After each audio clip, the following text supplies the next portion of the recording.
So beautiful sari అండి. So ఇది వచ్చేసి మనకి ఫ్యాబ్రిక్ బెన్నీ ఫ్యాబ్రిక్ లాగా ఉంటుంది, బెన్నీ సిల్క్ ఫ్యాబ్రిక్ లాగా వస్తుంది. కలర్ కాంబినేషన్ కూడా కొంచెం యూనిక్గా ట్రై చేసామండి. ఎప్పుడు వైలెట్కి ఎల్లో రెడ్స్ ఇట్లాంటివి అయితే ట్రై చేస్తున్నాం కదా, కొంచెం కొత్తగా వెళ్దాము అనేసి ఈసారి అయితే ఇట్లాగా ఒకలాంటి కలర్ అండి. చూడండి మంచి యూనిక్ కలర్ కాంబినేషన్లో తీసుకొచ్చేసాము. బార్డర్స్ కూడా మనకి చక్కగా వీవింగ్ బార్డర్స్ ఉంటాయి, చూడండి ఎంత బాగుంది. ఆల్ ఓవర్ శారీ అంతా కూడా మనకి ఇదే ప్యాటర్న్ ప్రింట్ ఉంటుంది. షోల్డర్ పార్ట్ వచ్చేసి small zari border with weaving వచ్చేసింది కదా.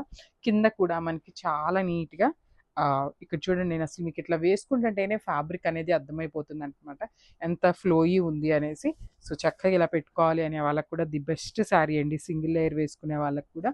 బార్డర్ కూడా కంప్లీట్ చెక్స్ ప్యాటర్న్లో విత్ వీవింగ్ వచ్చేసింది. వన్ సైడ్ స్మాల్ బార్డర్ ఉంటుంది, అండ్ అదర్ సైడ్ వచ్చేసి బిగ్ బార్డర్ ఉంటుంది. సో రిచ్ పళ్ళు వచ్చేస్తుంది అనమాట. పళ్ళు కూడా మనకి కంప్లీట్ వైలెట్ కలర్ తీసుకొని హైలైట్ చేశారు. బ్లౌజ్ వచ్చేసి వైలెట్ కలర్ బ్లౌజ్ మీద బుటీస్ ఇచ్చేసారండి. సో చూడండి ఎంత బాగుందో. So sari colour violet, border colour violet కదా, సో దాని మీద శారీ కలర్తో బుటీస్ లాగా తీసుకున్నారు. బార్డర్ కూడా ఇచ్చారండి, ఎంత నీట్గా ఉందో చూడండి. హ్యాండ్స్కి కూడా బార్డర్లో ఇచ్చేసారు కాబట్టి. సో బడ్జెట్ రేంజ్లో ఉన్నాయి. Multiple pieces ready to dispatch ఉన్నాయండి. శారీస్ అయితే బడ్జెట్ రేంజ్ కాబట్టి మల్టిపుల్సే ఉంటాయి, ఖచ్చితంగా దొరుకుతాయండి శారీస్ అయితే. So this the complete look.